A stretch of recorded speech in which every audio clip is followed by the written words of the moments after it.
so good to see you this morning. Thank you very much. Thank you. Thank you. Let's join hands now. Join hands. Hold on. Hold on. Hold on. Listen now. Listen. Listen. Hold on. Listen.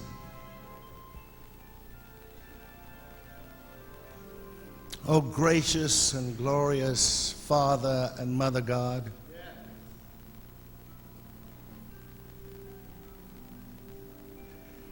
your people come together on the corner of Ellis and Taylor Streets, trying to find our way, trying to make sense out of life, and try to understand why violence seems more important than peace. Some way, somehow, we are always trying to get back at each other. And we do it through destructive means, oh God. We come this morning to pray for the victims of terrorism, the families and the friends and the community, the people who suffered severely this past week. Help us all to be with them, oh God, and help us to understand the senseless acts, because we don't understand senseless acts, even though we do them sometimes. And so we come this morning asking that something in regards to the peace process catch hands and join with humanity, and out of all of this there will be peace in the Mideast. I guess some blood has to flow, but it doesn't have to be that way, it seems to me, oh God. And so we go on with life, and we think about the children and the suffering that they encounter. We think about the starving and the suffering that they come upon.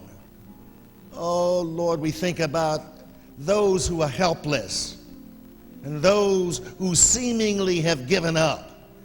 May we this morning join hands with them and bring hope to hopeless situations, love to loveless situations, meaning to meaningless situations. Thank you for this celebration. Thank you for these people who hold hands. For this is the oasis this morning.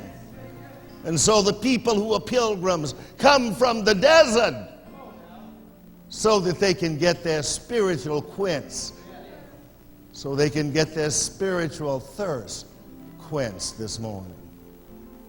What more can we say now except amen, amen. Hallelujah, hallelujah. Right on, right on. Shalom, shalom. Salam.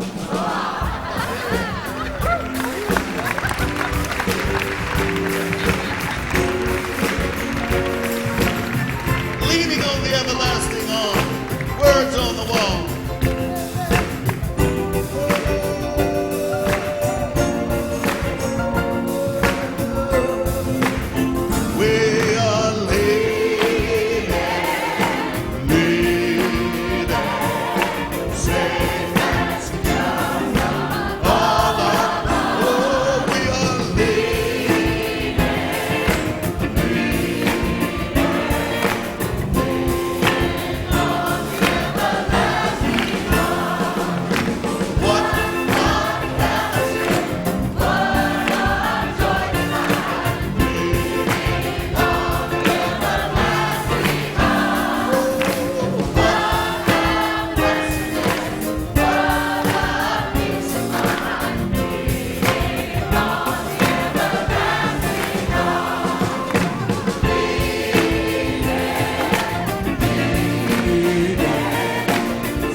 Oh, how sweet to walk in the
embrace your brothers and sisters.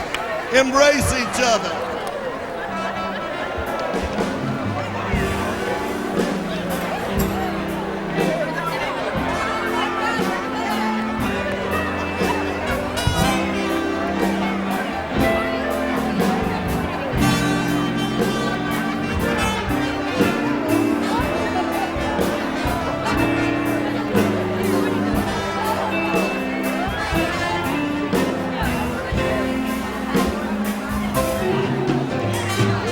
You may be seated. Thank you.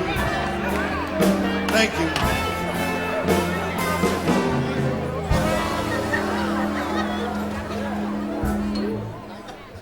Thank you. You may be seated.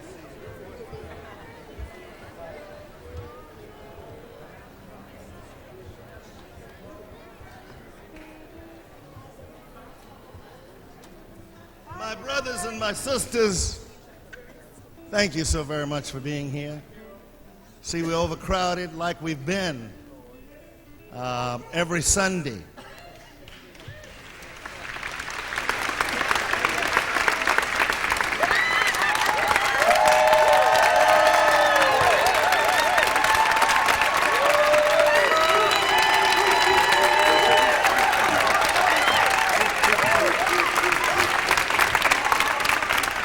The Glide Ensemble is applauding, along with some of you, the presence of Carol Huggins, who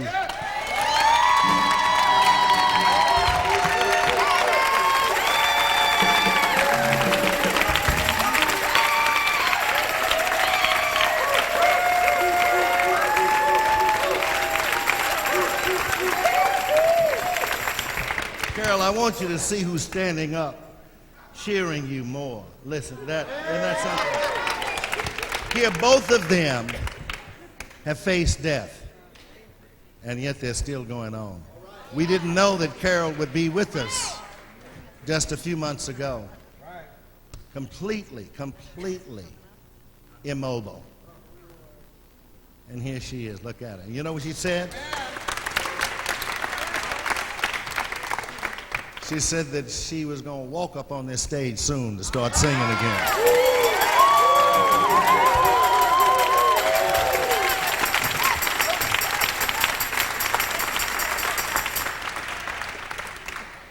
Yes. She's there. Yeah, she's there.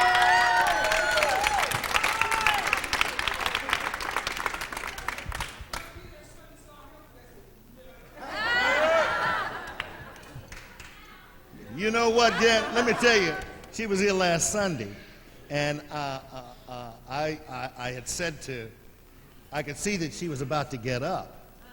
And I said to Rita and some others, get over there and help Carol. She said, no, don't come help me. She got up on her own.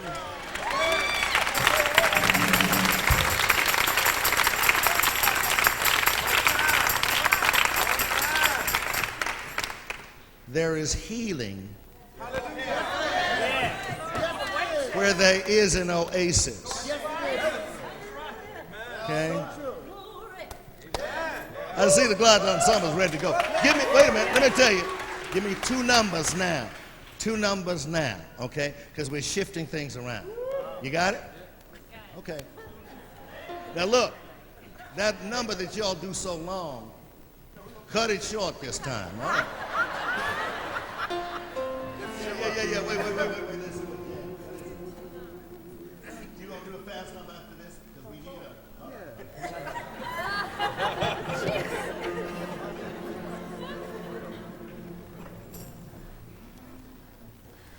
I've been buked and I've been scorned.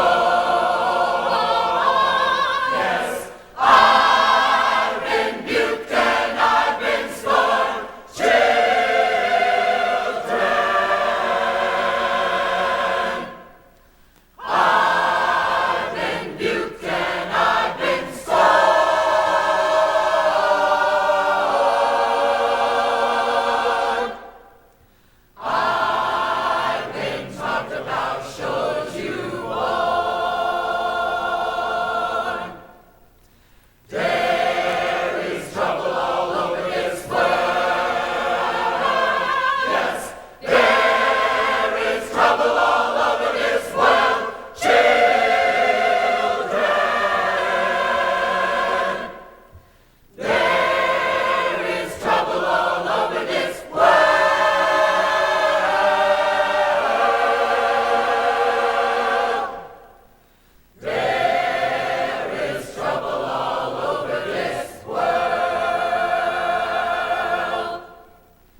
Don't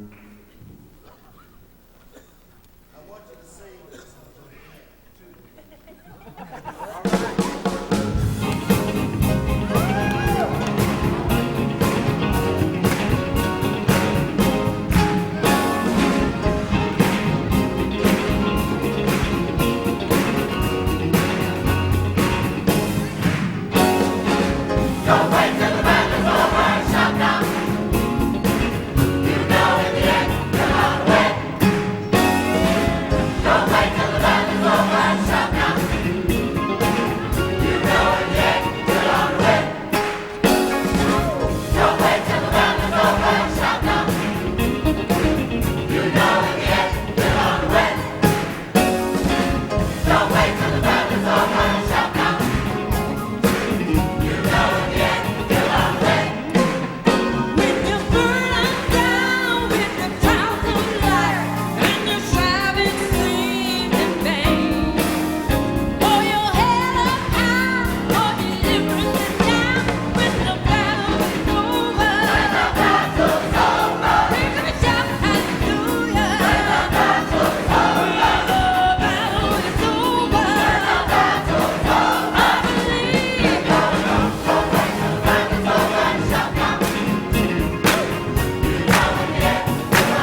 Thank you. Thank you very much. Thank you. Thank you.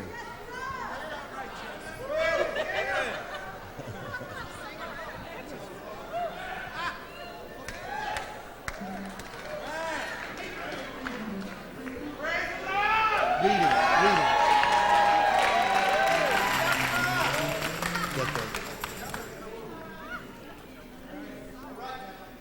We're going to change the schedule format this morning a little bit because Jan and I are going to leave early. We're going to catch a plane to Hawaii for a vacation.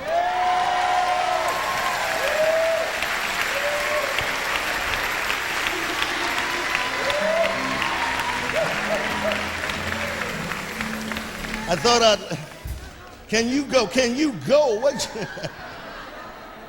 Look, you just healing too fast. That's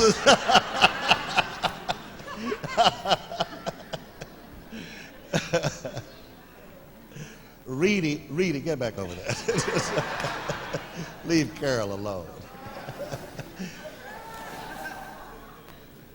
We'll be gone for about 6 days on this track, but we have others coming up. And I know you want us to go. That's the important thing, yeah. We'll be here next Sunday. Come in and be here next Sunday. But we wanted to go to Hawaii. Let me say one or two things before I bring Jan up. I've just come back from Washington, D.C., and then I went up to Portland, Oregon to speak to therapists and clergy and clergy persons, and to teachers. And then, I don't know what else, but there were some other folks there, kind of mixed in.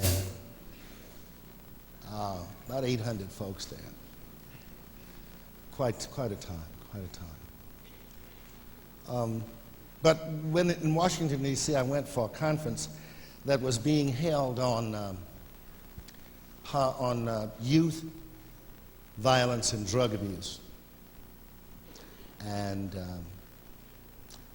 I still don't know how to act when you go to the White House, because we were invited to go to the White House. And I kept getting mixed up. There's so many rooms, But while I was there, I greeted the president. He said to be sure to say to you, thank you for taking care of Hillary, and that she felt like that this was the high point of her book tour coming to Globe.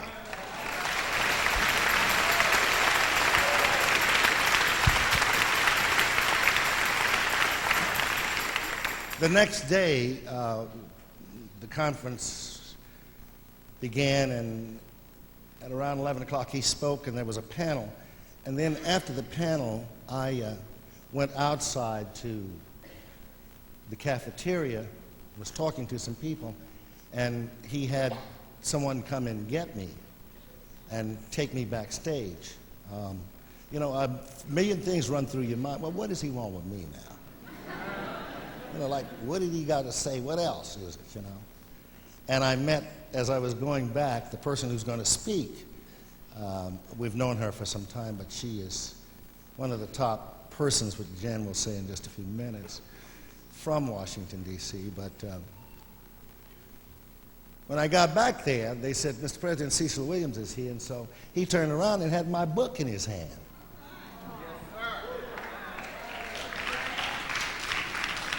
So he said, would you autograph your book so I can take it home with me? So I autographed the book, and I wanted to ask him, now, what room are you going to put this book in,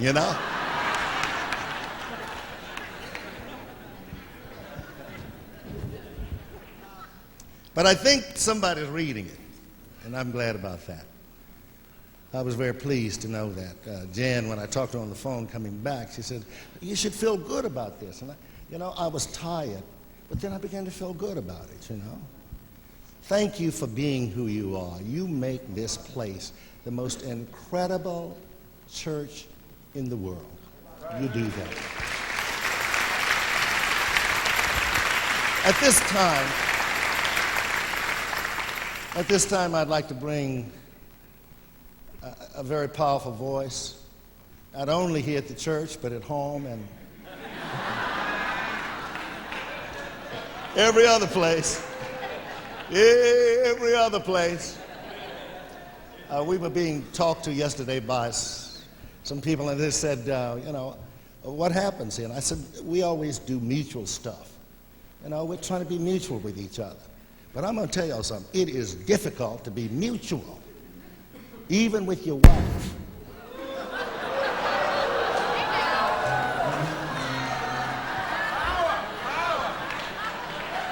At this time, I'd like to bring to the microphone Janice Mirkatani.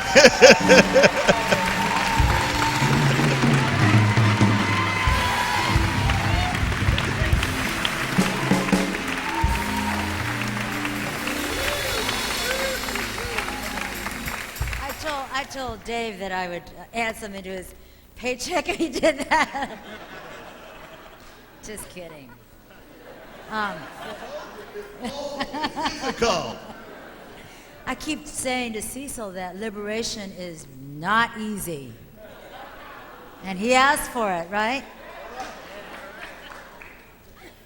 I'm so proud this morning to bring to you, my family, someone who I feel so strongly is a member of my family. And I'm so proud for you to meet her. Our guest speaker this morning is the first presidentially appointed administrator of the Substance Abuse and Mental Health Services Administration, or SAMHSA, an agency of the Public Health Services in the United States Department of Health and Human Services. And Dr. Nelba Chavez is the first Hispanic woman, Latina, to head an agency in the U.S. Public Health Service since it began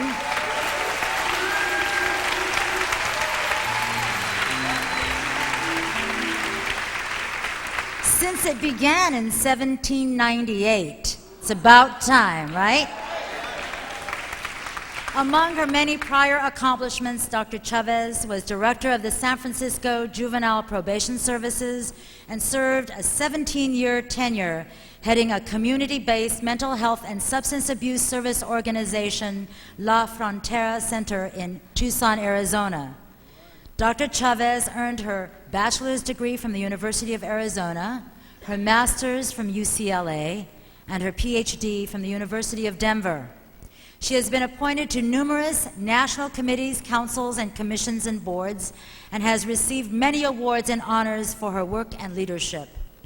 In fact, under her leadership at SAMHSA, an agency that sets policy and provides funding on the national level in the arena of substance abuse and mental health, and we don't get enough money from the federal government, by the way, but okay.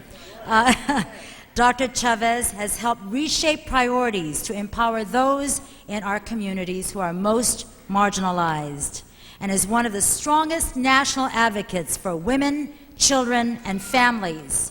It has been my honor to serve with her on her National Advisory Council.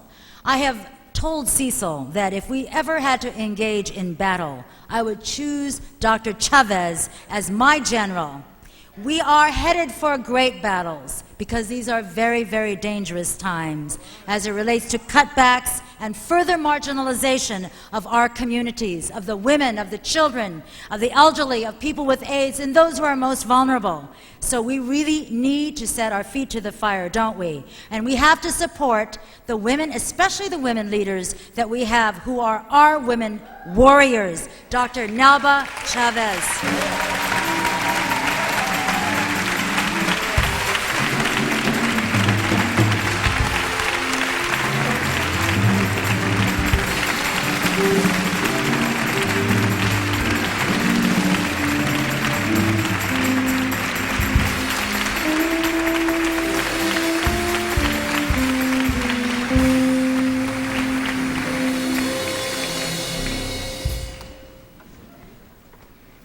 Thank you, Janice. Thank you, Reverend Williams. I'm truly honored to be here. It's an exceptional privilege for me. I am really humbled. I come from the barrios of Tucson, My heart is in the community. My heart has been with community-based programs with the people. And believe me, it is very hard. Trying to get what I see as little initiatives through bureaucratic systems has been incredibly difficult. But having people like Janice, having people like the Reverend, and having people like you makes it worthwhile. You know, there are some of you in this room that maybe remember growing up in the 60s. Most of you, I think, are too young. I know Janice told me she was. Anyway, I do remember growing up in the 60s, and I remember that I was like a sponge in the streets of LA, trying to take it all in and give it all back. And it was during the mid-60s that the nerves of this country were frayed with the stresses of anger and that protest at a very slow change. At that time, there was a Senate subcommittee on executive operations that held a hearing on urban poverty. One of the witnesses was a brilliant young psychiatrist by the name of Robert Coles. He was studying children, especially children that lived in adversity. And he told the senators about the range of work that he did, that he worked with children who were migrants, children from the rural areas, young people paralyzed by polio, and black children who had the courage to walk through mobs to enter all white schools. Dr. Coles told the senators that children under severe stress, whether it's poverty, racism, family disintegration, or illness, can either become resourceful beyond belief, or fall hopelessly apart. One of the senators who listened to that testimony was Bobby Kennedy. And Bobby Kennedy was deeply moved. He asked Dr. Cole a penetrating question. He asked, "What does the next generation most need?" Remember, that was 1960. What must we provide in our poverty programs and education? Cole's response was true then as it is today. He said, "One answer is the presence of opportunity." That means the presence of reflection. That means the presence of self-empowerment. And that means the presence of renewal. Today, 30 years later, we're facing the same alienation. That's why it's an extraordinary privilege to be with you, to be able to share a few thoughts about the faith and the passion that brings you to Glide Memorial, and how you, only you, can help create a deeper presence of opportunity in this country. I believe that if we nourish the presence of a spiritual and moral faith in all aspects of our lives, we can create that opportunity that Dr. Coles spoke about. Today I'd like to talk to you about 3 areas where our beliefs must make a difference. First, in our own personal lives. Some of you are here today because observing the Sunday Sabbath with others is a way to express religious belief. Others may be seeking sanctuary. And still others may be here to express a common identity that transcends social barriers or divisions by culture or class. Each one of us knows why we're here today. But I think that for each one of us, being here is an affirmation of oneness, under a higher power that unites humanity. It's that shared spirit that provides a fundamental code of how we conduct our personal lives, how we reach out to others. And many times, we reach out when we're here and we hug. But when we walk out, we forget to reach out to others. The second area where we have to bring our faith is to our communities. Nowhere in this world is that more evident than at Glide Church, which nourishes the spirit of hope and healing through the HIV/AIDS projects, through Mo's Kitchen, through programs for children of the Tenderloin, through Women on the Move, through In Your Hands, and even Computers and You.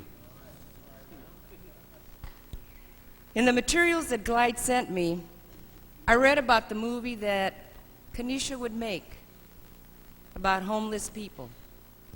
She said they would all go to school. Wouldn't it be wonderful if all of our children could go to school and feel safe? And that 5-year-olds could be 5-year-olds? And that 6-year-olds could be 6-year-olds? And that 12-year-olds could be 12-year-olds instead of worrying about having to take a parenting class at 12 years old?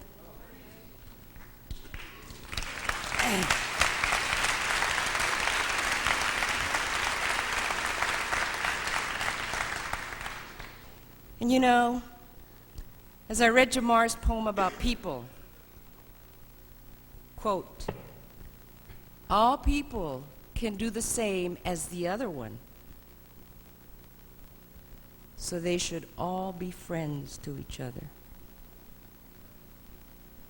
This is what Jamar said. I don't have to tell you that when children see hate around them, they learn to hate. When they see the power and beauty of love, they learn. What do they learn? I didn't hear you. Thank you. And I commend the spirit of the congregation of Glide that has brought this to this community. You, all of you, have truly opened your house of miracles to everyone. I believe that your work, the force, because you are a powerful force, has created a ripple of self-affirmation that reaches far beyond San Francisco. And that brings me to the third area where our faith must make a difference, and that's in our public lives. The beliefs that we stand for in this society, but more important, how we carry them out, how we stand up for those beliefs, and how we make sure that we carry those beliefs out. There's no place for exclusion or supremacy in this country. And I urge you to bring your faith in humanity to make tolerance a separate and a sacred principle for our country. The greatest legacy that we can leave America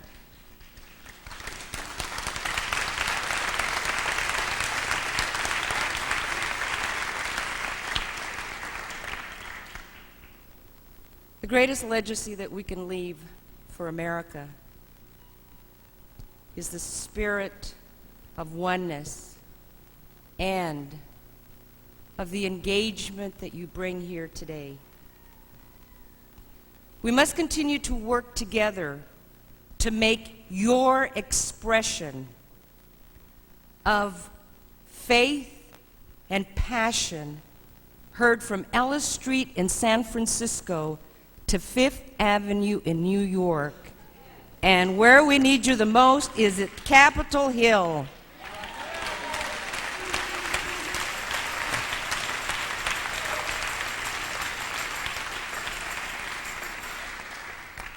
You and me, all of us, must testify for our principles. All of us must meet this obligation of our faith. All of us must work to create the presence of opportunity, not only for ourselves and for our children, but for our communities and our country. In his final Sunday sermon before he died, the Reverend Martin Luther King Jr. said, and I quote, "Nothing will be done until people of good will put their bodies and their soul in motion." You are those people. And I believe that more than ever today in this country, we need all of us so that we can nourish a presence of opportunity for all of our children by putting our bodies and our souls and our passion in motion in the name of shared faith. I thank you for the honor of letting me be here with you, and I look forward to being with you forever and ever, and I need you in D.C. Thank you.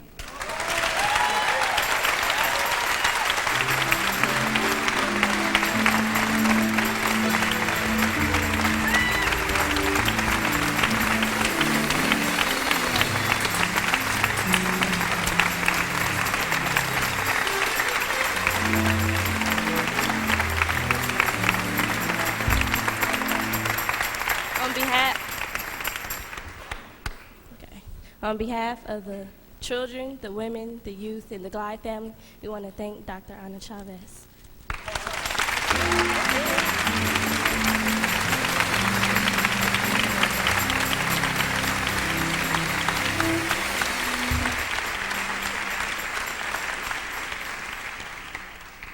I was here yesterday and met with many women from the community, and the goal was for the women to give a message that they would like for me to carry to President Clinton.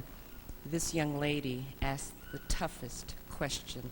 I thought I would almost fall off my chair. She wanted me to be very, very specific of every program that the administration has developed and implemented for children and youth in this country.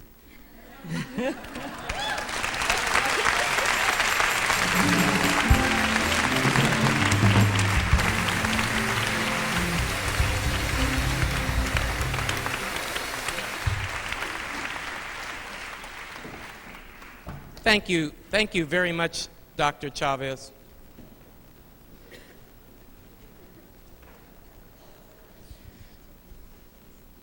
Dr. Chavez, thank you again for your message. Thank you for your humanity.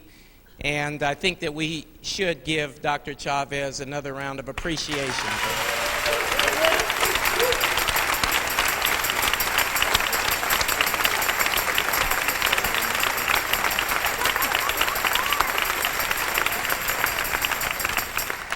Good morning, everyone. My name is Gordon Baranco, and I'm a member of the Glide family, a member of the Glide board. The celebration is not over, so please don't leave. We have some announcements to make. The Glide Ensemble is going to sing again. But right now is the one and only time during the celebration that we will be taking up the offering.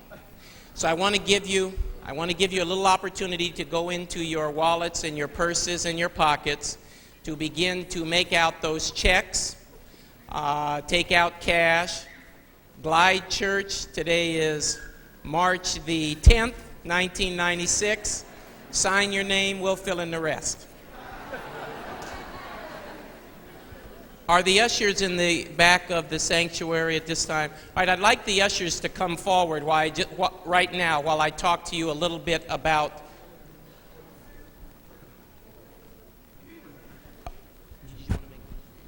I need the ushers to come forward right now to take up the collection while I make a couple of statements about what we do here at Glide and where your money goes. There is a myth that has been going around that Glide, because we do so much, has just an enormous amount of money. That truly is a myth. What is true is that the money that you give goes to support all of our programs, not to pay salaries, but goes directly to the people we serve. Glide serves 3 meals a day, 366 days a year this year.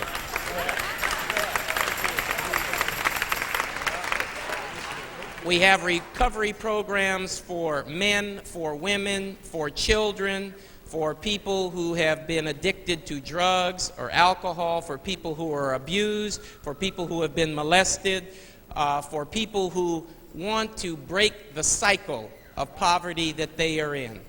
All of the money that you give goes to support those programs. And in doing that, we help people to take responsibility for themselves. The last thing I want to say to you about that is, here at Glide, there is no litmus test. Most of you who come here know that you never get whipped with the Bible, that we don't ask people where they come from or who they are. We merely say that we are here to help you help yourself. And that's what your money goes to.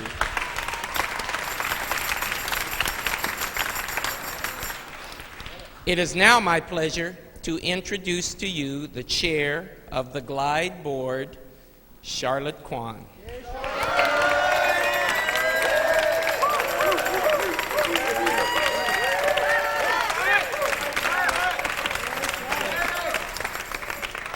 Good morning, everyone, and we're so happy to have you here at Glide today to celebrate with us. And Dr. Chavez, I certainly enjoyed your message this morning.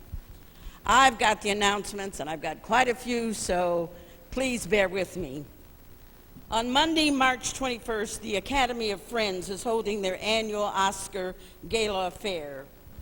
Last year, this organization raised over $250,000 to support 8 Bay Area aid service providers.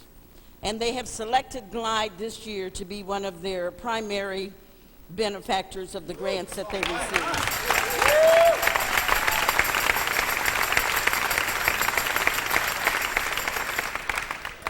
But to get something, you got to give a little bit. The organization has a raffle which helps bring money for this benefit. But, you know, you can go home with your new outfit and your husband will say, well, where did you get those clothes? And you can say, I won it at the raffle. There you go. There's going to be a raffle with a $25,000 Nordstrom shopping spree.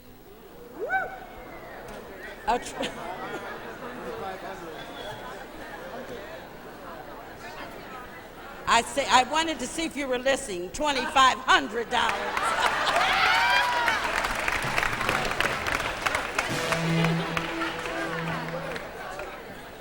There's a trip to London. We have weekend up with the spa and the wine retreat. There are a number of wonderful, wonderful prizes that are available. The book of tickets are $20, but we want you to go downstairs with some of you want to take them to, the members want to take them to their friends and work and do that to sell them, and others just go ahead and pay your $20 downstairs so that we can raise our $4,000 to get our $35,000. We have a job skill program here at Glide, and right after the celebration, they're having an hour-long presentation on the accomplishments and goals of the program, and many of you who are in corporate America, those who do interviewing, job hiring, and others, might want to give some of your talents to this program, so if you'll go there and sign up and talk with them, then you can get settled on that. The relationship group has a very interesting program this Friday on March 15th from 6 to 8. Don't talk, don't trust, and don't feel. It should be very interesting, and Dr. Claire Rabat will be conducting it, and we certainly want those of you who want to come to the program to come. Downstairs, we've got an Easter mailing, our letters, and so if you aren't planning on going to brunch after the celebration, stop down and help us get envelopes together for the Easter mailing. We also need Easter volunteers. You know, and Easter is one of our big dinners, and we also have the urban Easter egg hunt over in Bodecker Park for the children. So we need people to sign up to work for the Easter program downstairs. You might want to hear what went on here today, and you can by going downstairs. We have tapes of the celebration. You can also get a videotape if you order it. And for those of you that are visiting from England, we even convert to your currency, so you can do that and take this back and tell people what the program is. Glide for years has been a reconciling community. We accept everyone, gays, bisexual, trisexual, no sexual, asexual, whatever sexual.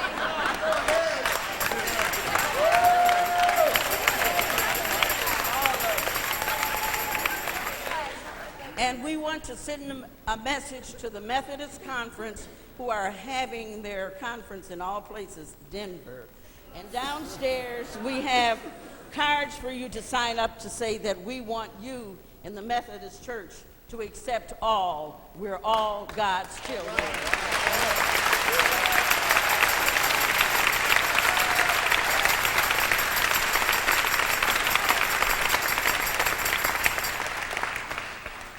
And one of the hats that I wear here most that I enjoy is being on the membership committee. And we want those of you who have not decided. We had a person come in today that says, I've been coming about 17 years, but I just didn't want to sign up. Come in, sign up, and join and be part of the family. In room 1, just outside, we can do that. And now the Glide Ensemble is going to do something for us, huh? All right.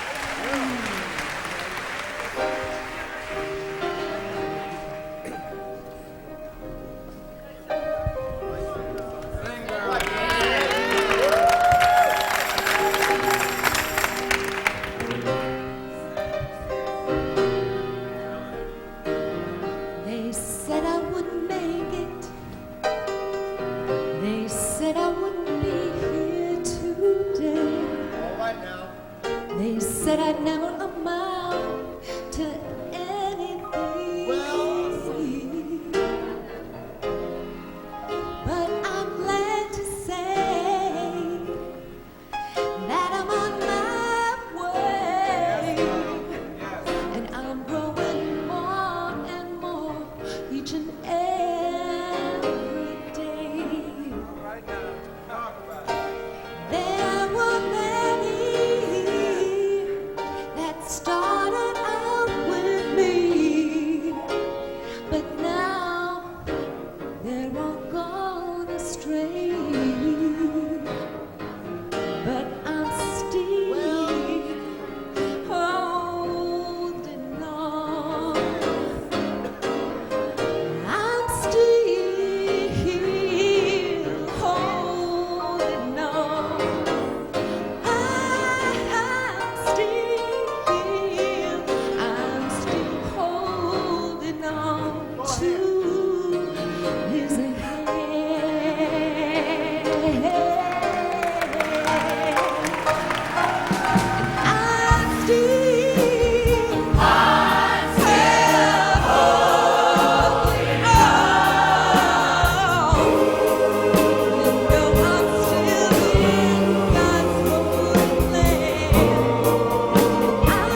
Oh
Can we have all the soloists from this morning to come forward? All the soloists from this morning? All the soloists?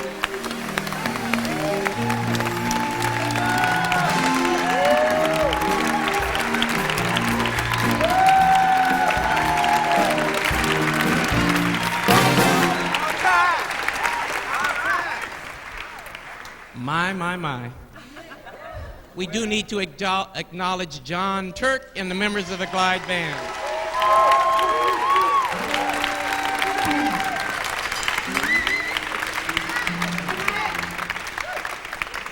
Just before we leave this morning, there are just a couple of things. I know it's been said many times before, Carolyn, just your presence does so much for the rest of us.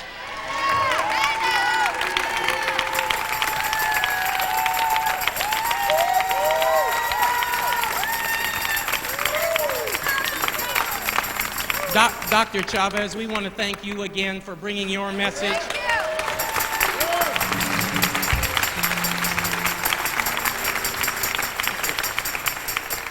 We want to let you know on those very cold days in Washington, Dr. Chavez, when people are talking about power and not people, that those of us here at Glide are very supportive of you. And I know there are days that are different.